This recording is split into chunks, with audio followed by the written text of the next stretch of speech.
Hello everyone, welcome back to my channel. So in this video we will derive the relation between global coordinate system and natural coordinate system. तो basically natural coordinate system हमारे पास क्या होता है, like हमारे पास यहाँ पे two nodes है, node 1 and node 2. ये कोई भी हमारे पास पॉइंट P है. यहाँ पे हमारे पास क्या होता है, जाई is equals to -1, hair xi is equals to +1, और हम यहाँ पे कोई भी पॉइंट ले लेते हैं, here xi is equals to 0. So point P और यहाँ की डिस्टेंस हमारे पास जाई हो जाएगी. और हमारे पास ग्लोबल कोऑर्डिनेट सिस्टम में क्या होता है, दो नोड्स होती हैं हमारे पास, नोड 1 एंड नोड 2. ये कोई भी हमारे पास पॉइंट P होता है. Here this is our surface. So this distance is x1, distance of node 1 from this is x1, और नोड 2 की डिस्टेंस हम क्या लेते हैं यहाँ पे x2, और पॉइंट P की डिस्टेंस यहाँ से क्या होती है हमारी x. ओके, ये हमारा नेचुरल कोऑर्डिनेट सिस्टम है और ये हमारा ग्लोबल कोऑर्डिनेट सिस्टम है. तो इन दोनों सिस्टम्स के बीच में अगर हमें रिलेशन निकालना है तो वो कैसे निकालेंगे, हमारे पास फॉर्मूला होता है length of element in natural coordinate system upon distance of point P from node 1 upon this and is equals to length of element in global coordinate system upon distance of point P from node 1. ये दोनों ये यहाँ value put करेंगे, यहाँ value put करेंगे, दोनों को equate करेंगे, हम रिलेशन डिराइव करेंगे.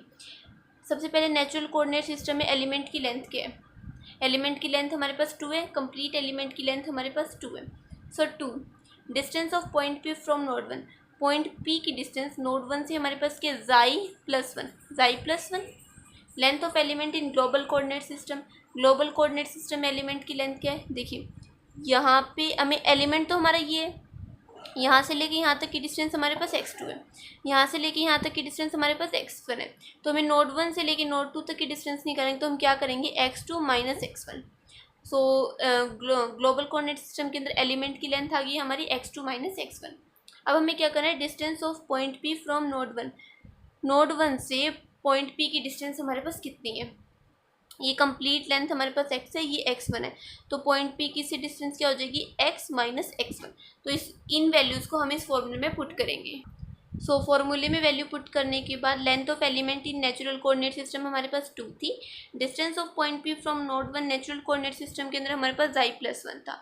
Similarly length of element in global coordinate system हमारे पास x2 माइनस x1 था, और distance of point P from node 1 हमारे पास x माइनस x1 था.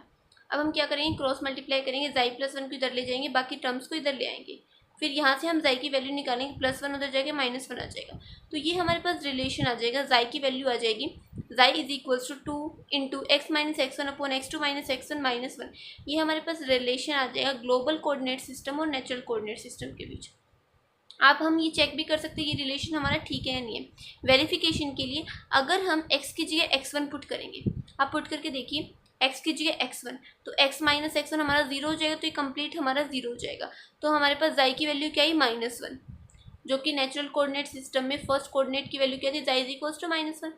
अब हम x की जगह x2 पुट करके देखेंगे, आप यहाँ पे x2 पुट कीजिए, x2 माइनस x1 अपॉन में x2 माइनस x1, ये कैंसिल हो जाएगा, तो 2 माइनस 1 क्या आ जाएगा, 1. तो मतलब जाई की वैल्यू क्या आ जाएगी हमारी, मतलब 1 आ जाएगी. जो नेचुरल कोऑर्डिनेट सिस्टम में सेकंड नोड थी वो उसकी वैल्यू क्या थी, xi is equals to 1. So x is equals to x1 हमारे पास जाई की वैल्यू है -1, and at x is equals to x2 xi is equals to 1, जो कि रेंज है हमारी नेचुरल कोऑर्डिनेट सिस्टम के लिए. तो ये हमारा रिलेशन आ जाएगा ग्लोबल कोऑर्डिनेट सिस्टम और नेचुरल कोऑर्डिनेट सिस्टम के बीच में. Thank you.